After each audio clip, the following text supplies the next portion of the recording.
Welcome to part 9, the final tutorial in this Revit beginners course. We'll be presenting our model by creating and cleaning up the drawings, as well as being introduced to rendering in Revit.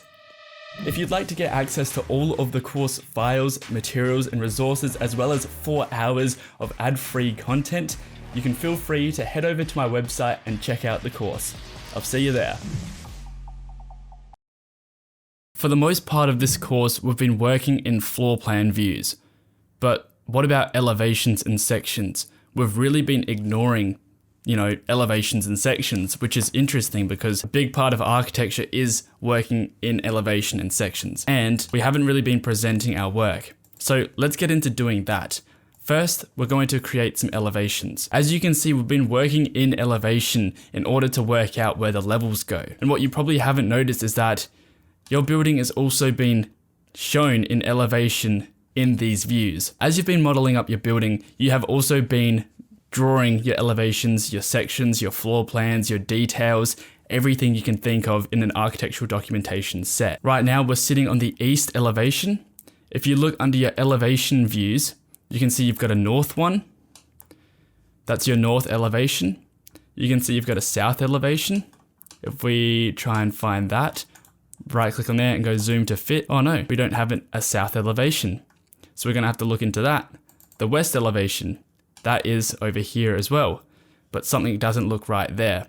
So let's have a play around and organize these elevations to then make them look presentable. Let's go to the ground floor plan. At the start of this course, we looked at what elevation markers look like, and we haven't touched them since. And you might be thinking we hid our elevation markers at the start, but if I open that up, I still don't see them anywhere. And so what this leads me to think is that our elevation markers are being shown on the wrong phasing. If we change the phase to new construction, I've got a feeling our elevation markers will pop up.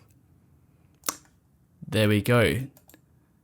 And this is probably why we cannot see some of our stuff in our elevations. What we can do is now move these elevation markers to be in the right spot so that they're showing what we want to show. I'm going to hide away this raster image now by hiding in view the element. Now I'm going to move these elevation markers to be surrounding my building. This is the south elevation marker, and I've just moved the marker so far. I haven't moved the actual elevation view. If we click on this point here, this is the elevation view. This is deciding what is being shown. I'm going to pull this back to behind my building. And now this being the south elevation marker, we can look at that and look at that. Our building is being shown. The west one we couldn't see earlier that well anyways. This is being shown really strangely, like it's not being cut through properly. So let's have a look at where our west elevation marker is. If we click on that, you can see that it's showing probably only from this part of the building onwards. If we bring this back to this point here, in fact, I'm just going to move that whole elevation marker across, and that's being shown from there. Let's now have a look at that west elevation. Wow, look at that. It's being shown properly. So this elevation marker bit here is what's showing everything in front of it. For the north one, it's currently showing everything in front of it. But if we were to move this up here, now it's going to be doing a cut section through halfway through the building, as you can see. If we go back to the ground floor and we move this back to where it should be, the north elevation is going to update and show everything in front of it. That is not the correct way to make a section cut though, by moving this. The correct way to make a section cut is by going either to the top here and create a section view, or by going to the view tab and clicking onto the section icon here. Now what we can do is we can pull this section marker through the building. It's going to show everything on this side being cut through here. We can actually go to this view by right-clicking on the section marker and clicking Go to View. Now you can see we've created a section through the building, which is showing everything that we needed it to. Again, we can move this back and it's going to do a different cut through the building. Now it's showing the front entrance, which is this part here, and you walk in, there's the games room door, there's the bedroom door, and there's stairs that go up and up to the level 2 space. But at the moment, it's not showing everything behind it. And that's because this point needs to be dragged out. Then it's going to show everything behind there. That looks a bit better. To neaten up our ground floor, you can actually split this section marker and drag these points out so that it's not in the way of the drawing. But let's continue to move our section markers into the right place. This one up here can be dragged down, and this east one can be dragged across as well. Just make sure to bring the actual points with it too. This one should still be out here. We need to drag that one over. Now let's have a look at all of our elevations. The east elevation is looking pretty good. You don't need the section marker in an elevation view, so I'm going to hide that element in the view. Now, all of these levels over here, we do want to show that in the elevation, but why are they so far away? What we can do is actually drag these over, but rather than dragging them all, because that is going to change where the levels are, we can just click on one and then drag this point out, and it's going to drag all of them out. Then you can drag this point and it's going to bring all of them in. And we don't want them to cover the drawing, so we're going to show them like that. Now obviously we don't need all of these levels to show in an elevation view. For example, we want to show where the ground floor is. We want to show where level 1 is. We don't really need to show where the ground floor ceiling is though, so we can hide that in this view. Again, we want to show where level 2 is, but we don't need the level 1 ceiling or the level 2 ceiling. So let's select both of them and hide them in the view. I'm going to drag these in a little bit more, and already this is starting to look a lot neater.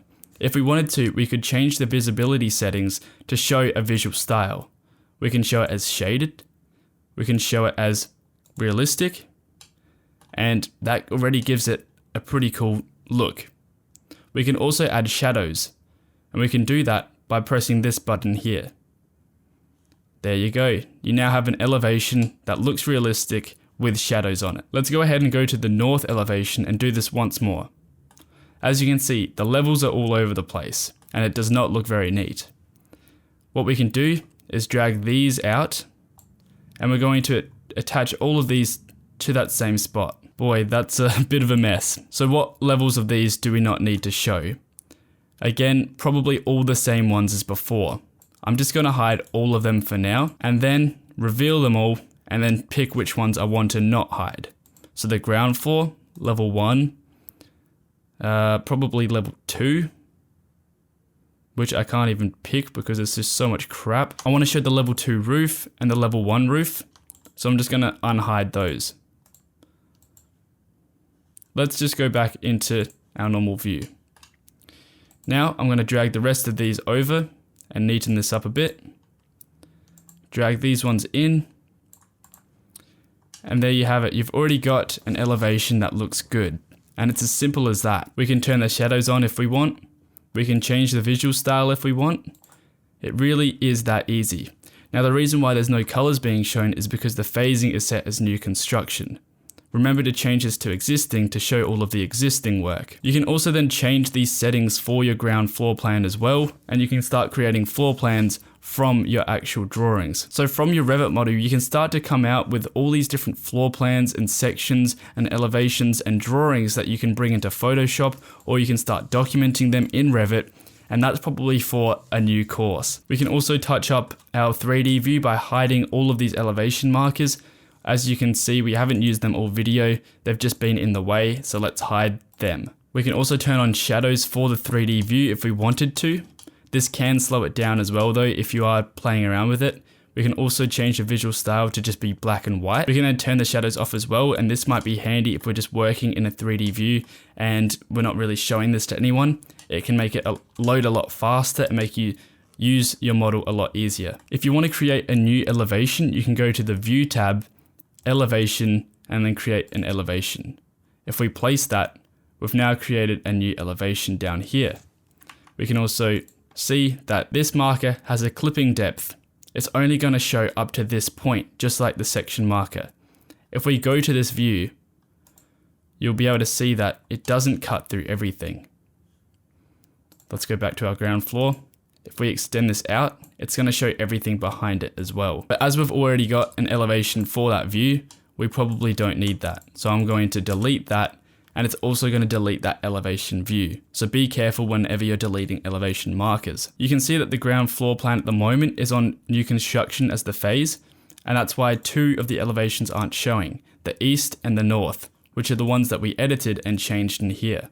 So if we wanted to, we could change all of these to existing, as well as the section marker, by clicking on the actual arrow, changing this to existing, clicking on the arrow, changing this to existing, and then also on the section marker as well. If we then change the view to existing, this is going to look a lot better. You can see that we've now got a ground floor plan that we can start to annotate up and detail. A site plan has been generated. So this is actually just looking down at the roofs. If we had some landscaping and some topography and stuff involved, this would be a lot more in depth. Now, because this is just the beginner's course, I'm going to continue on with this project in the next intermediate course, and we're going to start detailing this up. We're going to start annotating it, making it look really nice. But before we depart, I want to give you one tool which I think is just going to be super helpful for you, as it has been for me. It's a plugin for Revit that allows you to walk around your model in real time.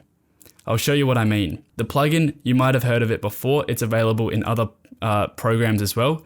It's called Enscape. If I start Enscape up, what it's now done is brought me into a virtual world where I can fly around my model. And this is available with VR as well. It's really cool. This isn't just a visualization tool, because it allows you to take nice looking renders from really easily set up views. For example, I could just create a render of this and put this into Photoshop and add in some background and some cool textures and stuff like that. But it also allows you to fly through your model to see what it would be like in real life. For example, I'm now in a walking mode, walking through my design. I'm now in the entrance. I can go into the games room. I can look out onto the pool if there was a pool there, which there's not. We can go back through this door, climb up the stairs, look through the bedrooms if we wanted to, look in the bathroom. We can look in the bedroom here, and we can go back upstairs into the kitchen. It's just a really cool tool that allows you to look through your model, see how it's like in human perspective, which is something that you don't get to do if you're just hand drawing or if you're just modeling up a building in 3D. This is a whole nother experience, and it allows you to see what the building or what your design is like in a person perspective. And as well, it gives you some beautiful renders with it. I can show you some images of just beautiful renders being done in Enscape, and it's super quick. It automatically just generates the world, and I use it more as a design tool and then do a lot of renders in V-Ray and stuff like that. But this is bloody brilliant. It's free for students as well. Probably should have said that at the start. This isn't a plug for anything. I got shown this when I first got into Revit as well, and it blew my mind. So I just wanted to share that with you guys. I want to say thank you so much for watching this course. I hope you guys are excited for the next one. I spent all day today and yesterday filming this. It's been over 10 hours of filming. Hopefully editing this doesn't take super long. But if you haven't subscribed to my YouTube channel, definitely do that. I've got more Revit courses coming out. I've got Rhino courses, Photoshop courses planned. There's a whole lot of stuff coming out just like this for free on YouTube. So definitely stay tuned, subscribe to the channel, and I will see you there. Take care. If you'd like to get access to all of the course files, materials, and resources, as well as 4 hours of ad-free content, you can feel free to head over to my website and check out the course. I'll see you there.